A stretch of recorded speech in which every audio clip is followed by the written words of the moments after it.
বাঙালির প্রাণের উৎসব বাংলা নববর্ষ আজ দেশবাসীকে শুভেচ্ছা জানিয়েছেন রাষ্ট্রপতি ও প্রধানমন্ত্রী। পহেলা বৈশাখ ঘিরে হামলার আশঙ্কা নেই বলছে ডিএমপি। সন্ধ্যার আগে উন্মুক্ত অনুষ্ঠান শেষ করার তাগিদ র্যাবের। রাজধানীর কড়াইল বস্তি ঘিরে কিশোর গ্যাং আতঙ্ক। দেশীয় অস্ত্রের সঙ্গে কিশোরদের হাতে আগ্নেয়াস্ত্র, হুমকির মুখে বাসিন্দারা।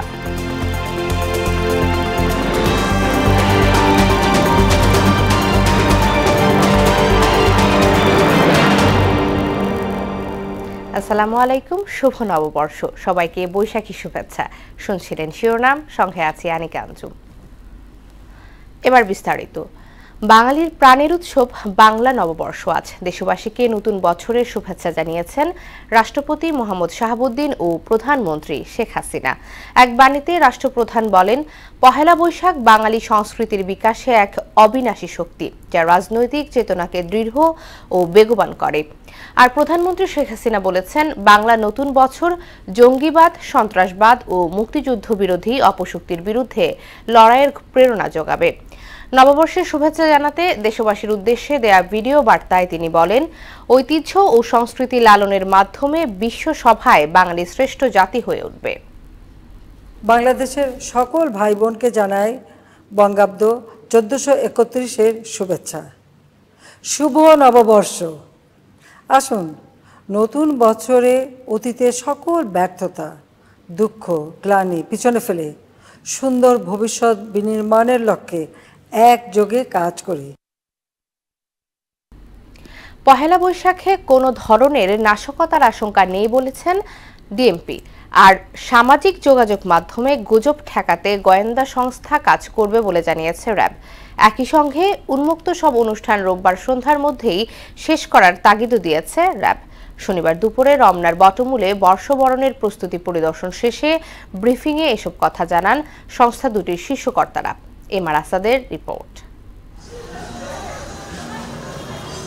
ঢাকা বিশ্ববিদ্যালয়ের চারুকলা অনুষদ বাংলা বর্ষবরণে আগ্রহের কেন্দ্রে থাকে। অনুষদের শিক্ষার্থীদের হাতে তৈরি নানা টোটেম দিয়েই শুরু হয় পহেলা বৈশাখের শোভাযাত্রা। চারুকলা প্রাঙ্গণে চলছে এ শোভাযাত্রার শেষ মুহূর্তের প্রস্তুতি।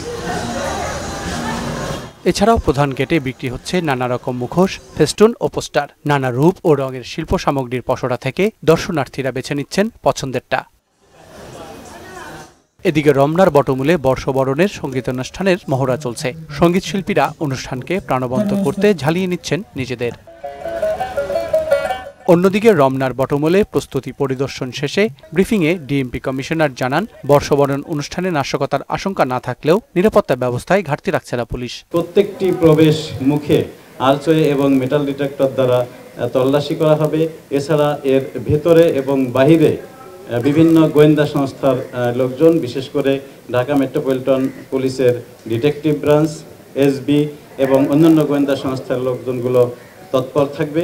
আর র্যাব ডিজি খুরশিদ হোসেন বললেন, পয়লা বৈশাখ ঘিরে সামাজিক যোগাযোগ মাধ্যমে গুজব বন্ধে তৎপর রয়েছে তার সংস্থা। নববর্ষের অনুষ্ঠান শেষ না হওয়া পর্যন্ত নিরাপত্তা জোরদার করতে সারা দেশে র্যাবের সকল ব্যাটালিয়ন সমূহ নিজ নিজ দায়িত্বপূর্ণ এলাকায় পর্যাপ্ত সংখ্যক র্যাব সদস্য মোতায়েন রেখেছে। এ সময় সন্ধ্যার মধ্যেই সব উন্মুক্ত অনুষ্ঠান শেষ করতে আয়োজকদের তাগিদও দেন তিনি। এখানে সকল ধর্মের, সকল বর্ণের। এমআর আসাদ, মোহনা সংবাদ, ঢাকা। একটি দুটি নয়, একাধিক কিশোর গ্যাংয়ের তাণ্ডব এখন কড়াইল বস্তি জুড়ে। দেশীয় অস্ত্রের সাথে এসব কৃষকদের হাতে এখন উঠেছে আগ্নেয়াস্ত্র। মোহনা টেলিভিশনের অনুসন্ধানে মিলেছে এর প্রমাণ। হামলা পাল্টা হামলায় শুধু কিশোরদের প্রাণ ছড়ছে না, বসবাস আর ব্যবসা বন্ধের উপক্রম সেখানকার বাসিন্দাদের। আর অপরাধ দমনে সবাইকে সচেতন হওয়ার তাগিদ দিয়েছে পুলিশ। এম আজিমের বিশেষ রিপোর্ট। এ যেন রণক্ষেত্র। রাজধানীর কড়াইল বস্তিতে এমন ঘটনা এখন নিত্য নৈমিত্তিক বিষয়। প্রকাশ্য অস্ত্রসহ কিশোর গ্যাং গ্রুপের চলতে থাকে এমন মহড়া। শুধু অন্য গ্রুপের সদস্য নয়, কথায় কথায় হামলা ও কুপিয়ে আহত করছে এখানে বসবাসকারীদেরও। তারা মারামারি করে, কিন্তু আমরা তো সাধারণ পাবলিক, আমাদের দোকানপাট পিটাপিটি করে, ভাঙাভাঙি করে। আমাদের এখানে ফ্রিজ ছিল, ফ্রিজটাও ভেঙে গেছে। আজকাল বলা মানে তো রক্ত গরম বোঝেনি, এই দলে ওই দলে লাগে গেঞ্জাম, পরে লাস্টে দিয়ে দেওয়া যায় বড় মানুষের গায়ে পড়ে বড় মানুষ ক্ষতি সাধারণ বেটারা দোকানদারি করে, দোকানদার ক্ষতি হয়, দোকান বন্ধ থাকে। এখানে অবস্থা প্রতিদিন ঢিলাঢিলি হইতেছে, কুবাকুবি হইতেছে, কোনো মনে করেন ওদিকের লোকজন ছুরি মুড়ি লইতেছে, আশপাশের যা মানুষ আছে কেউ দোকানদারি করতে পারে না, মনে করেন সন্ধ্যাইলে আতঙ্ক থাকে। স্থানীয়রা বলছে এখানকার এক একটি গলি যেন এক এক গ্যাং গ্রুপের নিয়ন্ত্রণে। এর মধ্যে অন্যতম নুরু, তার গ্যাংয়ে রয়েছে আলী, আজিজুল সহ 8 থেকে 10 জন। রয়েছে তুহিনের আলাদা একটি কিশোর গ্যাং গ্রুপ। অভিযোগ এদেরকে শেল্টার দিচ্ছে মোহাম্মদ আলী, খাজা ও আমজাদ। রয়েছে রাজীবের আলাদা একটি গ্যাং গ্রুপ, তার গ্রুপে আছে 20 থেকে 25 জন কিশোর। অভিযোগ তাদেরকে শেল্টার দিচ্ছে জুয়েল নামের এ মাদক ব্যবসায়ী। একের পর এক হামলা আর পাল্টা হামলায় এসব কিশোরদের শরীর এখন ক্ষতবিক্ষত। একটি ক্ষত না শুকোতেই আরও 5টি ক্ষত যুক্ত হচ্ছে শরীরে। কেউ কেউ সারা শরীরে জখম নিয়ে বেঁচে ফিরেছে মৃত্যু দুয়ার থেকে। আধিপত্য আর প্রতিশোধের রেশ এদের জীবনে সংঘাত ডেকে আনে বারবার। আঙ্গুলো খেলবো, এই যে 2-1 দিনের ভিতরে আবার হইব, আর 2-1টা লয়ে যাবো মাটার আঙ্গুল 2 হাত কেটে দিব। গ্যাঞ্জামের ভিতর মনে করেন যে আমাদের যেসব মারছে, তো ওরা নিজেরাই মনে করেন জিয়াগ্রাফ উল্টা পাল্টা যায় মামলা দেয় কোর্টের ভিতরে। এইদিকে যারা থাকে তাদের প্রায় এরকম একটা স্টোরি আছে, দেখবেন কারো এখানে টান, কারো গালে টান। শুধু গ্রেপ্তার সমাধান নয় বলে দাবি পুলিশের ঊর্ধ্বতন কর্মকর্তাদের। সচেতনতা বাড়ানোর তাগিদও তাদের। প্রতিদিন দেখবেন যে 10 জন, 20 জন, 30 জন গ্রেপ্তার করা আছে, কিন্তু শুধুমাত্র গ্রেপ্তার কোনো সমাধান হতে পারে না। যদিও আমরা বলছি যে আমরা এদেরকে চিহ্নিত করছি এবং কঠোরভাবে আইনানুগ ব্যবস্থা গ্রহণ করব। শুধু এ বস্তিতে হামলা পাল্টা হামলায় প্রাণ হারিয়েছে 4 জন কিশোর। মামলা হয়েছে 15 থেকে 20টি। এম এ আজিম, মোহনা সংবাদ, ঢাকা। ঈদ উদযাপন শেষে শুরু হয়েছে রাজধানীমুখী যাত্রা। আবার তৃতীয় দিনেও বাস টার্মিনাল ও রেল স্টেশনে ছিল ঘরমুখো মানুষের ভিড়। ঝক্কি এড়াতে ঈদের পর বাড়ি ফিরছেন তারা। আসা যাওয়ার পথে তেমন ভোগান্তি পোহাতে হয়নি বলে জানান যাত্রীরা।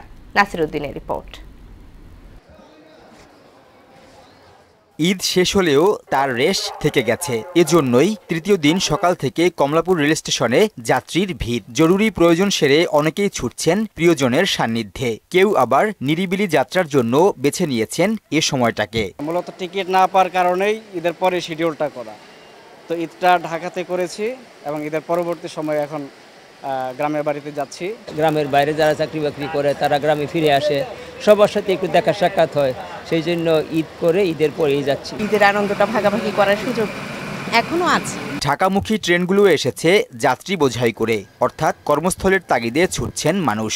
যাত্রাপথে ভোগান্তি না হওয়ায় ঈদ উদযাপনের সুখস্মৃতি নিয়েই ফিরতে পেরেছেন তারা। ঢাকার মধ্যে চলে আসলাম, খুব সুন্দরভাবে আসলাম, যানজট কম ছিল, লোকালয় খুব কম, সমস্যা নেই। ট্রেনে গেছি, ট্রেনে আসি, খুবই আরামদায়ক। এবারে ঈদ অনেক ভালো কাটছে, আলহামদুলিল্লাহ, অনেক মজা হয়েছে, তো চলে আসলাম। সড়ক পথেও দুদিকের ভিড়। এর সঙ্গে প্রাকৃতিক সৌন্দর্য উপভোগে অনেকে ছুটছেন সিলেট কক্সবাজারের পর্যটন স্পটগুলোতে। ঈদ শেষে টিকিটের বাড়তি দামের অভিযোগ ছিল না যাত্রীদের। না, এবার কোনো সমস্যা না। মোটর অন্য অবস্থা কি বাস অনেকটা মোটর ফ্রি, অনেক ফ্রি, রাস্তাঘাটে চলে আরাম হইতে পারে ইনশাআল্লাহ। কক্সবাজার তো আগে যাওয়া হয়েছিল, এবার সিলেট যেতেছি। 14 এপ্রিল বিকেল থেকে পুরোদমে শুরু হবে রাজধানীমুখী যাত্রা। 14 তারিখ, কালকের থেকে হইতে পারে। নাসিরউদ্দিন, মোহনা সংবাদ, ঢাকা। জলদস্যুদের কবল থেকে বাংলাদেশি জাহাজ ও জিম্মি নাবিকদের উদ্ধারের বিষয়টি চূড়ান্ত পর্যায়ে পৌঁছেছে। যে কোনো সময় তাদের ফিরিয়ে আনা হবে, তবে কৌশলগত কারণে দিনক্ষণ এখন প্রকাশ করা হচ্ছে না বলে জানিয়েছেন পররাষ্ট্রমন্ত্রী ডক্টর হাসান মাহমুদ। শনিবার বিকেলে চট্টগ্রামের লালদিঘি ময়দানে চাটগাঁয়া উৎসবে সাংবাদিকদের প্রশ্নের জবাবে একথা বলেন তিনি। সোমালিয়ার জলদস্যুদের চেয়েও বিএনপি অনেক ভয়ঙ্কর বলেও মন্তব্য করেন তিনি। সোমালিয়ার জলদস্যুদের চেয়েও বিএনপি অনেক বেশি ভয়ঙ্কর, কারণ সোমালিয়ার জলদস্যুরা আমাদের নাবিকদের উপর কোনো নির্যাতন চালায়নি, তারা মানুষ পুড়িয়ে হত্যা করে নাই, কিন্তু বিএনপি তো মানুষ পুড়িয়ে হত্যা করে।